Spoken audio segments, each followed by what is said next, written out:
donc, la question qui est posée, c'est à quoi sert le journalisme? Et le problème, c'est qu'on est dans une société de plus en plus désintermédiée, dans laquelle les intermédiaires, d'ailleurs, sont toujours montrés du doigt. Génie Bastier, qui connaît bien ce concept de société liquide, je pense, sera d'accord avec moi. C'est-à-dire qu'aujourd'hui, on est dans un monde, c'est peut-être d'ailleurs le nouveau monde, où moins il y a d'intermédiaires, mieux c'est, parce que l'intermédiaire est suspicieux.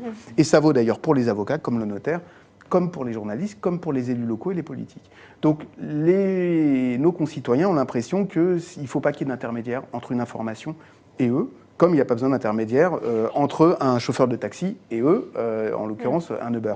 Et donc cette désintermédiation, elle coûte aujourd'hui à la presse. Et moi, il me semble qu'il faut pouvoir réinstaurer une fonction à la presse qui nécessite peut-être que vous fassiez un peu plus... C'est la désintermédiation qui est à l'origine des fake news, malgré tout. Exact, mais c'est ça, parce que si vous voulez, c'est ce que vous évoquiez tout à l'heure, c'est-à-dire que vos étudiants, ils vont aller voir des informations qui sont sur des canaux directs où ils auront l'illusion que ce n'est pas logotypé Le Figaro ou Libération. Or, en réalité, il faut qu'à mon sens, les médias soient peut-être plus engagés, ils ont une responsabilité évidemment sociale, mais je crois qu'il faut qu'ils assument aussi leur orientation politique et qu'ils assument aussi leur nécessité de valeur ajoutée dans la compréhension de l'information.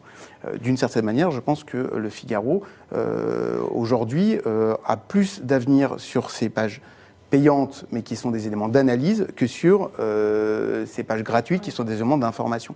Mais c'est un débat objectivement intéressant et qui, à mon avis, en reflet aussi de l'évolution de notre société. Réactivité, qualité, c'est un ensemble. Oui, je parcours souvent Le Figaro pour connaître l'actualité, donc ne supprimez pas ces pages. Je crois qu'il y a une erreur aussi, c'est d'essayer de restaurer la confiance en faisant la chasse absolument aux fake news partout, tout le temps, et parfois en passant des heures et des heures, c'est extrêmement chronophage, à démonter la moindre rumeur qui circule sur Internet. On dit qu'une information, c'est 84 secondes pour faire le tour d'Internet. Une information, c'est 84 secondes pour faire le tour d'Internet. Voilà, non, mais donc je pense qu'il y a aussi, une erreur de certains grands médias de se jeter dans la vérification de tout le temps.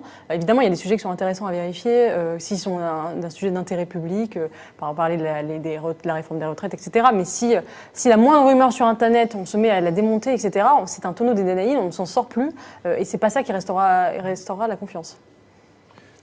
En deux mots, moi je suis pas convaincu que les fake news soient un vrai sujet. C'est juste c'est aujourd'hui. Oui, ça c'est vrai, mais c'est l'accélération par le numérique des rumeurs qui existent et que dans l'histoire de la presse, et avant même la presse, on a eu les libelles, après on a eu toutes les feuilles de chou qui circulent dans tous les sens et qu'on dénonçait que ça diffusait des fausses informations.